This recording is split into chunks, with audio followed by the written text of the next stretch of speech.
All of this starts when the ant watcher, in his quest to learn more about these super tiny yellow ants of Savatar Valley, offers them some food. But the sweet smell of the food soon begins to draw other ants of the area towards itself, including these beautiful Camponotus irritans ants, who, to the surprise of the ant watcher, had been secretly nesting in the dark hole in the soil nearby. Now, of course, other Camponotus workers like this Camponotus parius worker has also been drawn towards the food while they were foraging nearby, but the presence of the Camponotus irritans workers is enough to drive them away. But one thing is strange out here. It appears that neither the super tiny yellow ants nor the Camponotus irritans workers seem to be disturbed by the presence of one another. In fact, the Camponotus irritans workers and the super tiny yellow ants begin to feed on the food together peacefully, tolerating the presence of one another.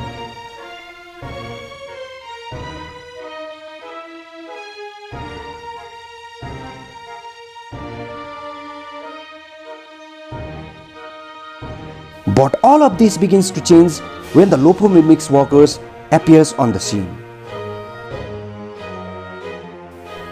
The Lopomimic ants not only drive away the super tiny yellow ants away and steal away their food, but they also start to make attempts to snatch away the food from the Camponotus irritans ants. The Camponotus irritans ants at first are shocked by the audacity of the Lopomimics ants. But soon they come out of the initial shock and start chasing away the Lopomimics ants. But it is a difficult task to chase away the stubborn Lopomimics ants, as they keep coming back again and again. So one of the Camponotus irritans worker decides to drive them away all at once before they are able to come back with an entire Lopomimics army. After driving away the Lopomimics workers before they could leave a scent trail behind for the Lopomimics army to march towards the food, the victorious Camponotus irritans workers begin to peacefully feed on the sweet crystalline food, least aware of the fact that another fierce ant warrior is coming towards them. The Tetraponera rufonigra warrior walks straight to the Camponotus irritans nest. But after a short face-off with the Camponotus workers guarding the nest, it quickly walks away from there. It looks like the moral victory over the formidable Tetraponera warrior has given confidence to the Camponotus irritans workers, for they begin to act with much more energy and confidence after they make the Tetraponera warrior retreat back from the battlefield.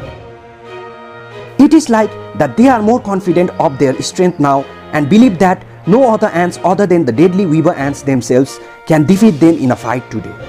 But hardly do these Camponotus irritans ants know that another deadly ant, who is no less deadlier than the weaver ants themselves, are foraging just nearby. But by the time the Godzilla ants reach the place, the food is already gone and the Camponotus irritans ants have already retreated inside their nest. But the sweet smell of the food is still coming out from inside the nest of the Camponotus irritans ants.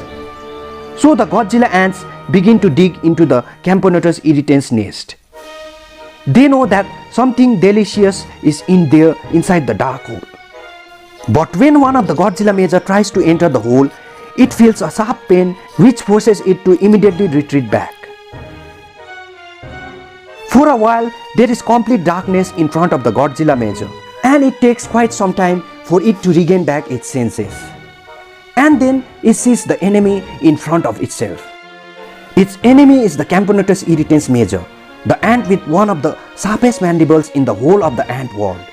Not many ant dares to stand in front of the deadly jaws of the Camponotus irritans major, whose deadly mandibles are adapted to cut through the toughest of the woods. And so the Godzilla major and the Camponotus irritans major stand there facing each other, with the Godzilla major not daring to go in and face the Camponotus irritans major's razor sharp mandibles, and the Camponotus irritans major not daring to come out, knowing well that it will be no match to the big sized, super aggressive and strong Godzilla major in the open.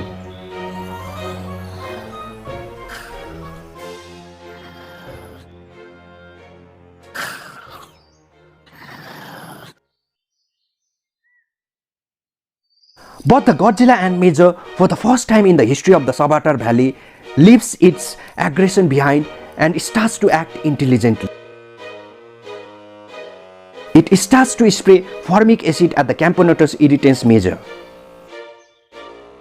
But when the Godzilla major sees that even after spraying so much of its acidic weapon, the Camponotus irritans major is still standing and is unaffected, it gets frustrated, and in its frustration and anger, it again gets down into the nest of the Camponotus irritans with an intention to put an end to its enemy once and for all.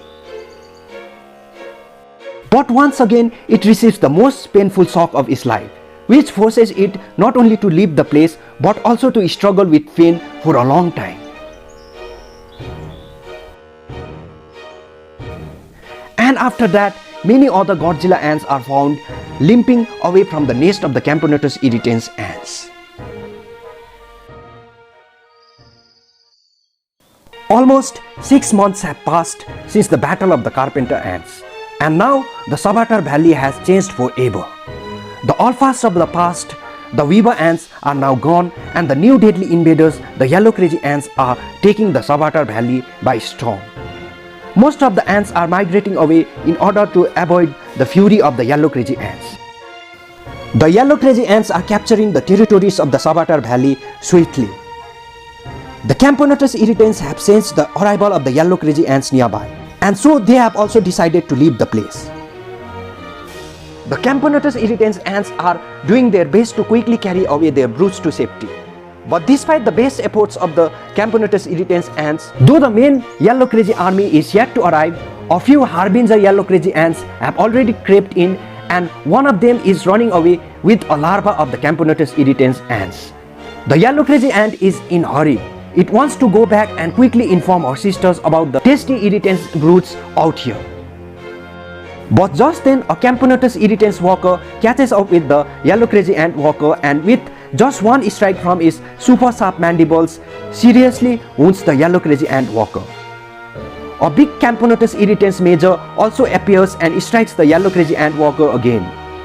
The double attack from the irritans warriors totally handicaps the yellow crazy ant worker.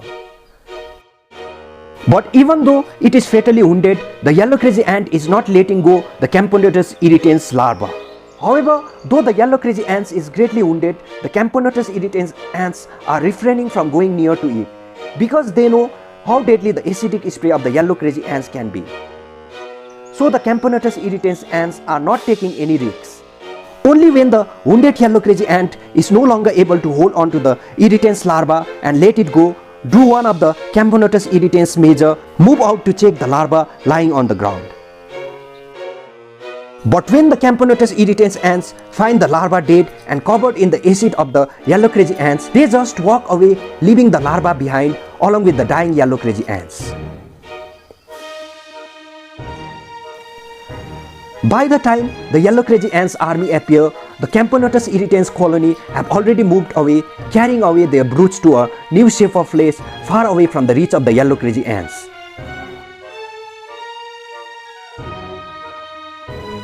All that the yellow crazy ants army can find is one dead brood and their fatally wounded sister languishing in pain.